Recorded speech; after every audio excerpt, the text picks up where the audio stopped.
one thing I'll say before this video, yes, this is Bailey, and Bailey's deciding to be in the way. Yeah, you are. So, yeah, you're gonna have to deal with this. it's totally fine for me, but you guys might not. So, what is up, you guys? It is your boy Brett Biggest here, and welcome to another video. In today's video, we are going to be talking about the top 10 draft picks, and this is going to be a little bit of a interesting video, I would say, because we get to talk about some of the basically the best drafted players ever, and I will be talking about every single draft pick through round one, from pick 1 all the way to 32. So I'm going to be making separate videos on specific picks. So this will be the longest one I think I'm going to make, with it being from 1 to 10. And I think I'm going to make 11 through 18. And I'm going to go make 19 through 32. Or do I make it? I don't know. I'll do something. But before we get in today's video, like and subscribe. We are on the road to getting to 550 subscribers and try to get 1,000 by the end of the year. But anyway, enough said. Let's get into the video. So start off with the number 1 overall pick. We had Cam Ward going to the Tennessee Titans, and this is again not a big shock to anybody. This is why this video is probably going to be like not that long, despite it's 10 picks, but mainly it's because there aren't a lot of big surprises in terms of the first round, in terms of the top 10, outside of a couple of things, which we'll talk about that later. But this is easily an A+. I don't think this is not even a question. Like, if I was the Titans, I'm either going with Cam Ward or I'm going with Adul Carter. And none of those would have been bad options if I was Tennessee here.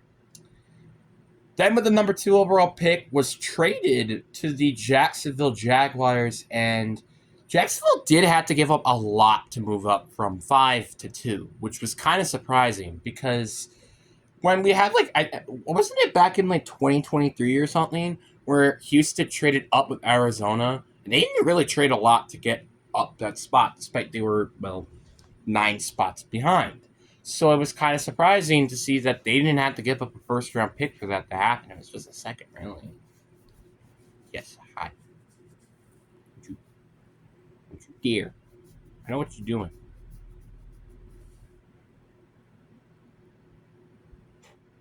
I know what you're doing. I'm not dumb. Yeah, there we go. Go back in there.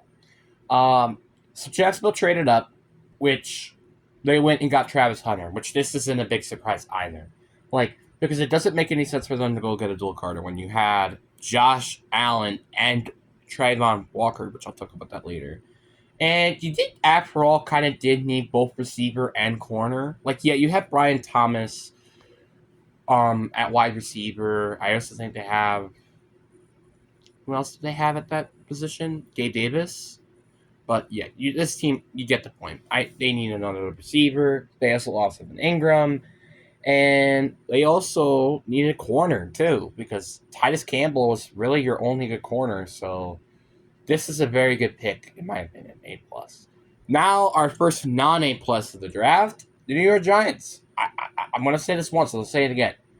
They did not need an edge rusher. Am I surprised that they went with him? Oh, absolutely not. But does this make no sense for the team? Yes. I have to give this a B grade. He's a great player. I'm not going to deny that, and he could probably be a great player for New York. The only problem with this pick is what you did. So not only that you gave up a top 5 draft pick, right? So here's your edge rushers right now. You have given up 2 first-round picks, which were both in the top 10 they had, a 2nd and a 5th round pick for the edge rushers that you've currently had. That is ridiculous.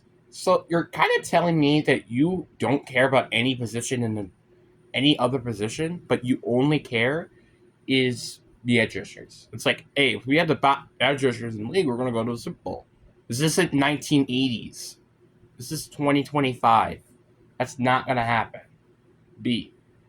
A plus stuff for the Patriots going with Will Campbell at number 4. This makes perfect sense. Protect Drake May is probably your biggest priority. Like, yes, this team needed a receiver, but again, Travis Hunter wasn't really available at 4. So this is just, it makes perfect sense for them to go and get Will Campbell to go obviously protect Drake May. Like, again, I'll say this once, I'll say it again. Protecting your quarterback is very big. Just look how since he's been doing so far. Because about their poor offensive line, they've yet to win a Super Bowl. Just saying. Even though they could have gotten Penei Sewell for Jamar Chase, which that's a little bit of a different scenario. Now with the number 5 overall pick, I have... So the Cleveland Browns traded back. Right? They traded back. And they go and get Mason Graham, which... This is a little bit of a mixed bag. I think this is the same thing with the B grade here.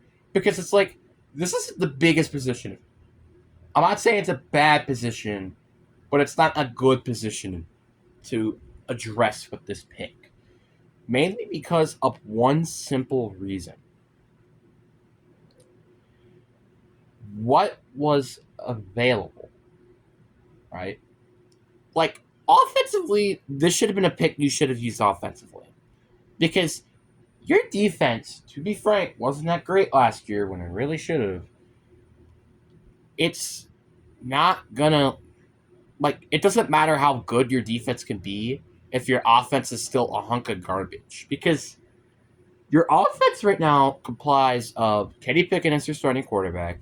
Your starting running back is Jameer Ford. Your wide receivers are Jerry Jeudy, Cedric Tillman, and I don't even know who the other receiver is. You got David Njoku, who's easily your best player. And then you have, like, what, Joe Botonio and Jack Conklin as your offensive linemen. You don't have a lot of good players on the offense side of the ball. And instead of potentially getting a generational running back talent like Ashton Jeanty or going to get Terrell McMillan, which would have not been a bad pick here, you went and got Mason Graham. A little bit, it's almost like Adol Carter, except a little bit more sense because you kind of did need interior defensive line help. Like, yeah, you have Myles Garrett and Mike Hall Jr., I think that's their defensive line currently. But, you can't say there's enough if there's not 3. Okay, that doesn't make any sense because the Giants has drafted the 3rd edge rusher. But you can also say that they got Dexter Lawrence. So, fine. Number 6 overall pick, Ashton Jeanty to the Raiders. This is an A+. Like I was mock drafting Ashton Jeanty to go at 6 so many times because Ashton Jeanty is, well, like I said, a generational running back talent. And Pete Carroll, he loves to run the ball. This is a perfect pick for him.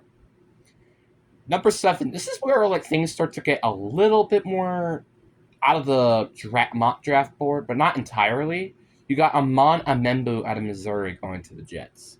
Now, personally, I would go with Tyler Warren with this pick, but I don't blame them for going with an offensive lineman. Because I said this once and I'll say it again. It is important to protect your offensive line. Obviously, you got Ofawin Fashanu last year, so that makes a little less sense.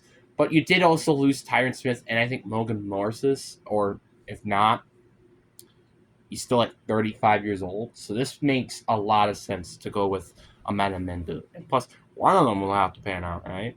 So I guess this is a solid B+ move. Panthers get another A+ grade with Terrell McMillan out of Arizona to the Panthers.